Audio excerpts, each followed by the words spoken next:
অনেক বছর আগের কথা, সেই সময়ের মানুষ ছিল নানা জাতি গোষ্ঠীতে বিভক্ত। আল্লাহ তার নবী ও রাসূলদের পাঠাতেন মানুষকে সঠিক পথ দেখানোর জন্য। মুসা আলাইহিস সাল্লাম ছিলেন এমনই এক মহান নবী, যিনি নিজের জাতিকে ফেরাউনের দাসত্ব থেকে মুক্তির পথে পরিচালিত করেছিলেন। তার জীবনে অনেক অলৌকিক ঘটনা ঘটেছিল, যা আজও মানুষের ঈমানকে শক্ত করে। মুসা আলাইহিস সাল্লাম এর জন্ম হয়েছিল এমন এক সময়ে, যখন মিশরের ফেরাউন ছিল অত্যন্ত শক্তিশালী ও অহংকারী। ফেরাউন স্বপ্নে দেখেছিল, বনি ইসরায়েলের মধ্য থেকে এক সন্তান জন্ম নেবে, যে তার রাজত্ব ধ্বংস করবে। ভয়ে ফেরাউন নির্দেশ দিল, বনি ইসরায়েলের ছেলে সন্তান জন্ম নিলেই হত্যা করা হবে। এমন ভয়াবহ সময়েই মুসা আলাইহিস সাল্লাম এর জন্ম হয়। মুসার আলাইহিস সাল্লাম মা আল্লাহর নির্দেশে তাকে একটি ছোট বাক্সে রেখে নদের পানিতে ভাসিয়ে দেন। অলৌকিকভাবে সেই বাক্স চলে আসে ফেরাউনের প্রাসাদের কাছে। ফেরাউনের স্ত্রী আসিয়া সেই শিশুকে দেখে ভালোবেসে ফেলেন এবং তাকে লালনপালন করার সিদ্ধান্ত নেন। এভাবেই আল্লাহ মুসা আলাইহিস সাল্লামকে তার শত্রুর ঘরেই নিরাপদ রাখলেন। এটি ছিল তার জীবনের প্রথম বড় অলৌকিক ঘটনা। বড় হয়ে মুসা আলাইহিস সাল্লাম একদিন মিশরের রাজপথে হাঁটছিলেন। হঠাৎ তিনি দেখেন, এক মিশরীয় লোক এক ইসরায়েলি লোককে মারছে। মুসা আলাইহিস সাল্লাম উত্তেজিত হয়ে ইসরায়েলিকে রক্ষা করতে গিয়ে মিশরীয় লোকটিকে এমন আঘাত করেন যে সে মারা যায়। ভয়ে মুসা আলাইহিস সাল্লাম দেশত্যাগ করেন এবং মাদিয়ান নামক স্থানে আশ্রয় নেন। সেখানে তিনি এক পুণ্যময় পরিবারের সাথে পরিচিত হন এবং এক মহৎ জীবন শুরু করেন। বছর কয়েক পর একদিন, তিনি তার স্ত্রীর সাথে মরুভূমি পার হচ্ছিলেন। তখন হঠাৎ তিনি দূরে একটি আগুনের আলো দেখতে পান। আগুনের কাছে গিয়ে তিনি শুনলেন আল্লাহর ডাক, হে মুসা, আমি তোমার প্রতিপালক আল্লাহ। এ ছিল তার নবুয়ত প্রাপ্তির মুহূর্ত। তখন আল্লাহ তাকে দুটি বড় অলৌকিক নিদর্শন দেন। প্রথমটা হল লাঠির অলৌকিকতা। মুসা আলাইহিস সাল্লাম এর হাতে একটি লাঠি ছিল। আল্লাহ বললেন, লাঠিটি মাটিতে নিক্ষেপ করতে। তিনি ফেলতেই তা বিশাল এক জীবন্ত সাপ হয়ে গেল। মুসা আলাইহিস সাল্লাম ভয় পেছাতে চাইলে আল্লাহ বললেন, ভয় পেও না, এটাকে আবার ধরো। তিনি ধরতেই তা আবার লাঠি হয়ে গেল। দ্বিতীয়টা হাতের অলৌকিক আলো। আল্লাহ বললেন, নিজের হাত কাঁধের নিচে রাখো। মুসা আলাইহিস সাল্লাম রাখলেন এবং বের করতেই দেখলেন, তার হাত উজ্জ্বল আলোতে জ্বলছে, অথচ কোনো ব্যথা বা দাগ নেই। এই দুই অলৌকিক নিদর্শন নিয়ে মুসা আলাইহিস সাল্লাম ফেরাউনকে দাওয়াত দিতে গেলেন, আল্লাহর একত্বের দাওয়াত।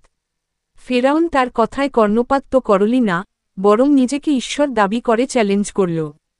ফেরাউন মুসা আলাইহিস সাল্লামকে চ্যালেঞ্জ করল জাদুকরদের সাথে প্রতিযোগিতায়। একদিন বড় আয়োজনের মাধ্যমে রাজ্যের সব বড় জাদুকরদের ডাকা হল। মুসা আলাইহিস সাল্লামকে বলা হল তার অলৌকিক ক্ষমতা দেখাতে। জাদুকররা তাদের দড়ি আর লাঠি ছুঁড়ে দিল, যা জাদুর মাধ্যমে মনে হচ্ছিল সাপের মতো নড়ছে। মুসা আলাইহিস সাল্লাম আল্লাহর আদেশে তার লাঠি ফেললেন।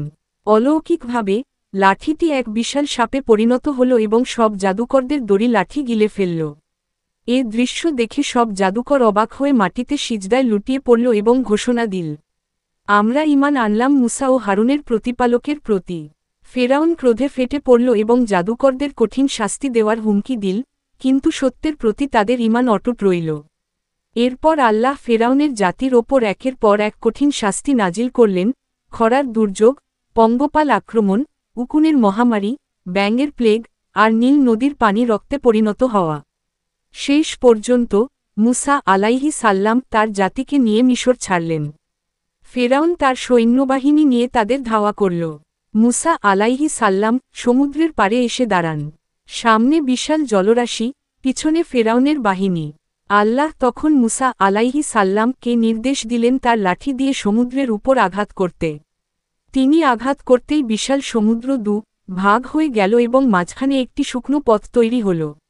মুসা আলাইহিস সাল্লাম ও তার অনুসারীরা সেই পথ দিয়ে পার হয়ে গেল। ফেরাউনও সৈন্য নিয়ে সেই পথে ঢুকে পড়ে, কিন্তু যখন সবাই মাঝখানে পৌঁছায়, তখন আল্লাহ সমুদ্রের পানি একত্রিত করে দেন, ফলে ফেরাউন ও তার সৈন্যরা ডুবে মারা যায়। এইভাবে আল্লাহ তার নবী মুসা আলাইহিস সাল্লামকে ও তার অনুসারীদের অলৌকিকভাবে মুক্তি দেন। মুসা আলাইহিস সাল্লাম যখন বনি ইসরায়েল জাতিকে মরুভূমির মধ্যে নিয়ে চলছিলেন, তখন তারা প্রচণ্ড তৃষ্ণায় কষ্ট পাচ্ছিল।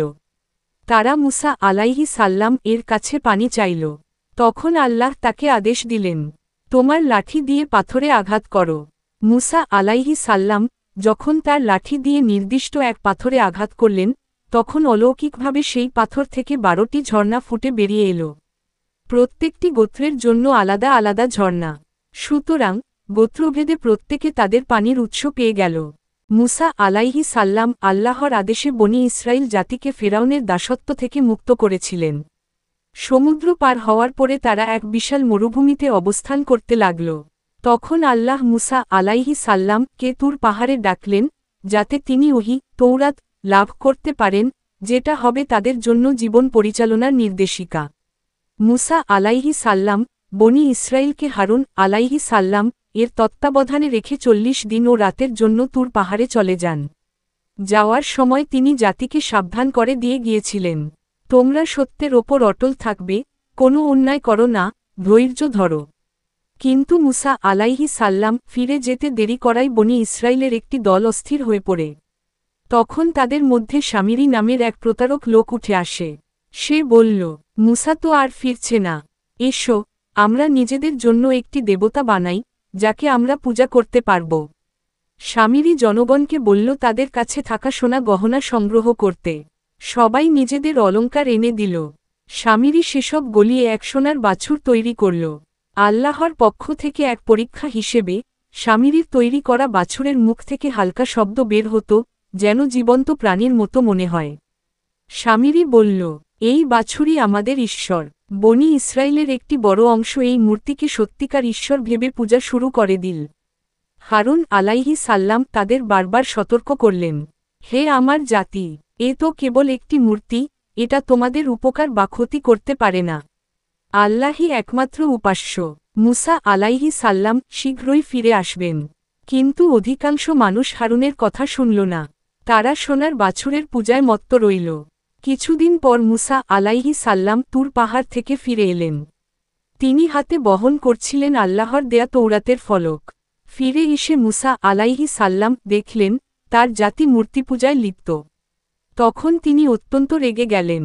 রাগে তৌরাতের ফলক মাটিতে ছুঁড়ে ফেললেন এবং নিজের ভাই হারুন আলাইহি সাল্লাম এর দাড়ি ও মাথার চুল ধরে টেনে বললেন, তুমি কেন তাদের পূজার হাত থেকে আটকাতে পারলে না?